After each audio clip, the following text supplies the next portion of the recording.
The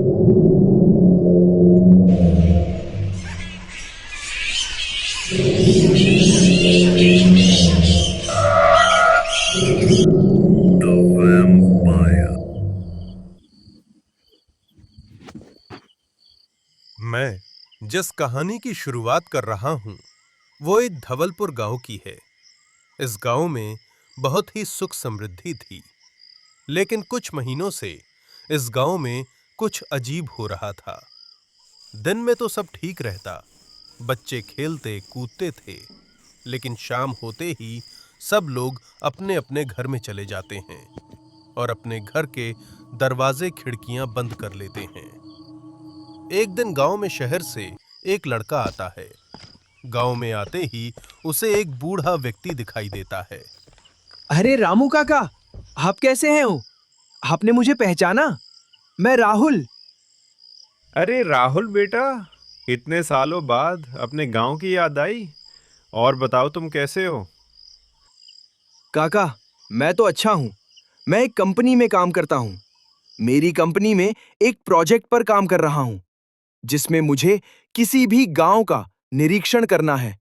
और मैंने सोचा कि क्यों ना अपने ही गांव का निरीक्षण कर लूं। चलो अच्छा किया, इसी बहाने गांव वालों से भी मिलोगे। वो दोनों गांव वालों से मिलने चल देते हैं। तभी सामने से एक आदमी आता है। इनसे मिलो राहुल, ये हमारे गांव के सरपंच है। ये हमारी और हमारे गांव वालों की बहुत मदद करते हैं। ऐसी कोई बात नहीं है। ये तो मेरा फर्ज है, गांव वालों की मदद करना। इतना कहकर अपने घर की तरफ निकल देते हैं। वो दोनों घर की तरफ चल देते हैं। तभी राहुल देखता है कि सभी लोग अपने अपने घर के अंदर चले जाते हैं। काका, ये गांव वाले सब लोग अपने अपने घर में क्यों चले गए हैं? राहुल, यहाँ शाम होते ही सभी लोग अपने अपने घर में चले जाते हैं।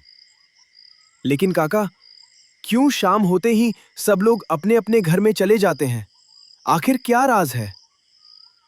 राहुल बेहद ही हैरान था कि शाम होते ही गांव में कोई भी दिखाई नहीं दे रहा था।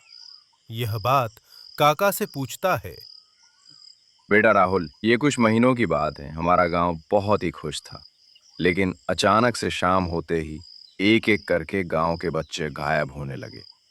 तभी से शाम होते ही सारे गांव वाले घर के अंदर जाकर खिड़की दरवाजे बंद कर लेते हैं। लेकिन काका, गांव वालों ने पता लगाने की कोशिश नहीं की?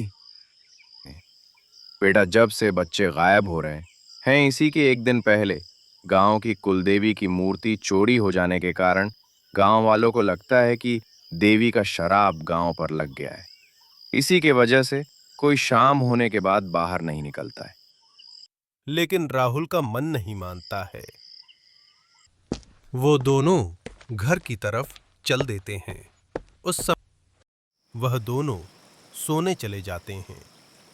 तभी आधी रात को राहुल को प्यास लगती है। वह पानी पीने के लिए उठना है। सामने के टेबल पर मटके में पानी रखा था। वह मटके के पास जाता है। जैसे ही वह पानी उठाने जाता है, तभी वह देखता है एक आदमी अपने साथ एक बच्चे को लेकर कहीं जा रहा था। आखिर इतनी रात को इस गांव में ये कौन है? रात काफी होने के कारण साफ साफ दिखाई नहीं दे रहा था।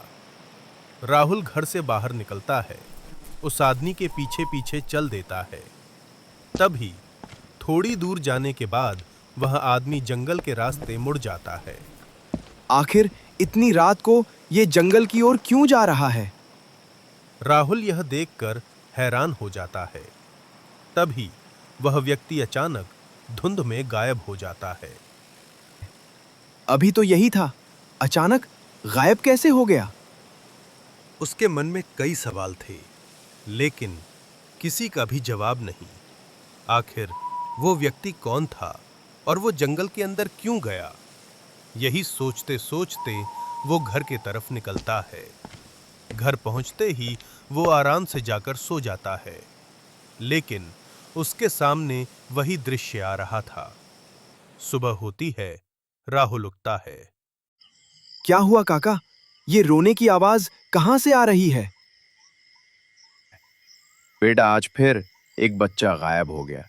पता नहीं किसकी नजर लग गई है इस गांव को।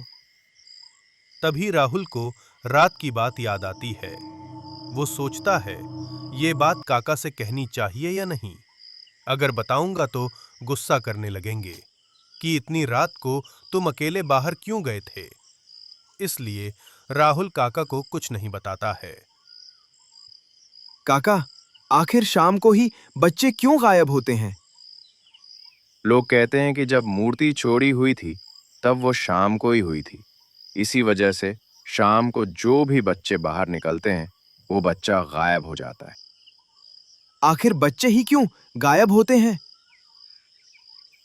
ये तो मुझे नहीं पता। राहुल सोचता है, आज रात में पता लगा कर रहूंगा आखिर इसके पीछे कौन है। दोनों घर से बाहर निकलते हैं। रास्ते में उन्हें सरपंच जी मिलते हैं। आखिर कब तक हमारे गांव में ऐसे ही बच्चे गायब होते रहेंगे? आखिर हमारे गांव को किसकी नजर लग गई है? मैं एक बाबा को जानता हूँ, हमें उनसे मदद मांगनी चाहिए, शायद वो हमारे कुछ मदद कर सके। मिलते हैं। रामू काका, रोहन और सरपंच सब लोग उस बाबा के घर जाते हैं। थोड़ी दूर जाने पर उन्हें एक कुटिया दिखाई देती है। वो सब कुटिया के पास जाते हैं। बाबा साधना सा कर रहे थे। बाबा, हमारी मदद कीजिए। बाबा खड़े होते हैं और बोलते हैं, क्या हुआ रामू? तुम सब लोग क्यों आए हो? बाबा, हमारे गांव में बहुत बड़ी समस्या आ गई है। रामू, तुम मुझे साफ साफ बताओ क्या हुआ है? रामू सब कुछ बाबा को बताता है। कैसे बच्चे गायब हो रहे हैं, बाबा अपनी साधना से देखते हैं। रामू, ये जो बच्चे गायब हो रहे हैं वो किसी शराब से नहीं बल्कि कोई इंसान कर रहा है, और वो इंसान इसी गांव का है। सभी लोग ये सुनकर हैरान हो जाते हैं। उनकी आंखों में गुस्सा भर जाता है। नाम बताइए बाबा, हम उसको छोड़ेंगे नहीं। चिंता मत कीजिए, कल मैं आपके गांव में आऊंगा और अपनी साधना से पता लगाऊंगा कि आखिर वो व्यक्ति कौन है। आप लोग अभी जाइए। सभी लोग गांव की तरफ चल देते हैं। शाम को राहुल सोचता है, मुझे पहले ही शक हो रहा था, इसके पीछे किसी इंसान का ही हाथ है। दोनों लोग खाना खाकर सोने जा रहे थे। आज अमावस्या की रात थी। अमावस्या की रात को काली रात भी कहते हैं, क्योंकि इस दिन रात काफी घना होता है। दोनों लोग सो जाते हैं। आधी रात को राहुल को किसी की कदमों की आवाज सुनाई देती है। राहुल अचानक से उठता है। तभी अचानक काका की नींद टूट जाती है। तभी वो बोलते हैं, क्या हुआ राहुल, तुम ऐसे क्यों खड़े हो? रामू काका, कल मैंने रामू काका को कल की बात बता देता है। राहुल, पहले क्यों नहीं बताया तुमने? मुझे लगा आप मुझे बोलोगे, इसलिए मैंने आपको नहीं बताया पहले। ये सब बात छोड़िए, हमें पहले गांव वालों को ये सब बात बताना चाहिए।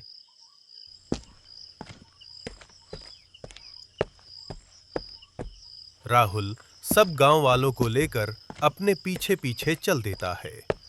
तभी सब लोग देखते हैं, एक आदमी शरीर पर काला कंबल ओढ़े कहीं जा रहा था। वह आदमी जंगल के अंदर जाने लगता है। सभी लोग भी पीछे पीछे जाने लगते हैं। तभी अचानक सब लोग वह दृश्य देखकर पूरी तरह डर जाते हैं। उनके सामने एक हवन कुंड बना था, जिसके आसपास कंकाल और खून बिखरे हुए थे। ये तो बच्चों का कंकाल लग रहा है। तभी राहुल पेड़ के पास देखता है। ये तो वही बच्चा है जिसे मैंने कल रात देखा था। तभी वह आदमी अपना कंबल हटाता है। गांव वाले देखकर हैरान हो जाते हैं। अरे, ये तो सरपंच है ना? मुझे पहले ही दिन से इन पर शक था।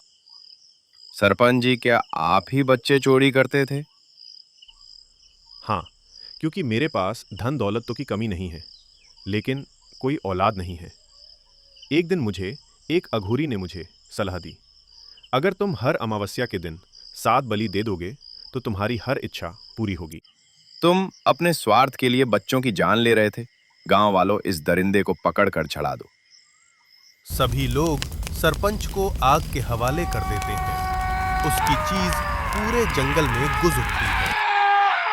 अगर आप द वैम्पायर चैनल पर नए हैं तो लाइक एंड सब्सक्राइब करना ना भूलें और ऐसी वीडियो देखने के लिए नीचे दिए गए बेल आइकन को दबाना ना भूलें।